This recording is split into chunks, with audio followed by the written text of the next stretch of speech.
sommet à Paris le 6 janvier, une coalition de volontaires composée principalement de pays européens s'est engagée à garantir la sécurité de l'Ukraine en cas de cessez-le-feu avec la Russie.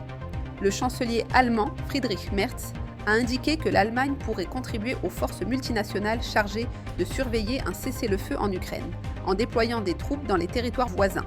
Il a ajouté que, pour l'instant, l'Allemagne n'excluait aucune possibilité. Face aux menaces du président américain de s'emparer du Groenland, Merz ainsi que les dirigeants du Danemark, de l'Italie, de la Pologne, de l'Espagne et du Royaume-Uni ont signé une déclaration commune qui se lit comme suit. Il appartient au Danemark et au Groenland, et à eux seuls, de décider des questions concernant le Danemark et le Groenland.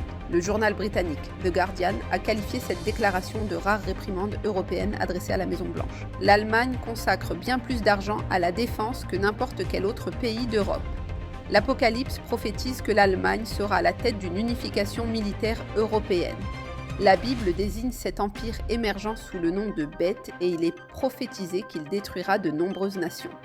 Pour en savoir plus, lisez l'article de Gerald Fleury, rédacteur en chef de La Trompette, L'Allemagne s'arme pour la Troisième Guerre mondiale. Après plus de 25 ans de négociations, un accord commercial de grande envergure entre l'Union européenne et 4 pays d'Amérique du Sud a franchi l'une de ses dernières étapes le 9 janvier. Les représentants de 21 des 27 pays de l'UE ont voté en faveur de l'accord de partenariat UE-Mercosur, ce qui constitue un grand pas vers la création d'une nouvelle zone commerciale regroupant plus de 700 millions de personnes, la plus grande de ce type sur Terre. Cet accord commercial intérimaire n'est qu'une partie d'un partenariat beaucoup plus large que l'UE et le Mercosur développe. L'accord de partenariat devra toutefois être approuvé à l'unanimité par les 27 membres de l'UE et ratifié par plus de 30 parlements nationaux. Il doit encore être approuvé par le Parlement européen et les 4 parlements nationaux d'Amérique du Sud, l'Argentine, le Brésil, l'Uruguay et le Paraguay. Cet accord permettra non seulement de renforcer les liens entre les nations de l'UE, mais aussi d'aider l'UE à diversifier ses relations commerciales avec les États-Unis et la Chine. Il est particulièrement pertinent au regard des efforts du président Trump pour aligner l'Amérique latine sur les États-Unis. Pour connaître les conséquences à long terme de l'approfondissement des liens entre l'Europe et l'Amérique latine, veuillez lire « L'Amérique est assiégée économiquement ». Les pourparlers sur la sécurité entre Israël et la Syrie, sous l'égide des États-Unis, ont repris les 5 et 6 janvier à Paris, pour la première fois depuis près de 6 mois. Les deux pays se sont mis d'accord sur la création d'une cellule de communication dédiée ou d'un réseau de partage du renseignement qui servira de forum pour désamorcer le conflit militaire.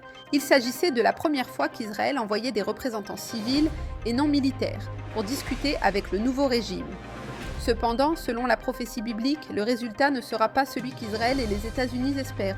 Le gouvernement actuel de la Syrie, dirigé par le président Ahmed al-Shara, est en effet composé de rebelles anciennement liés à Al-Qaïda.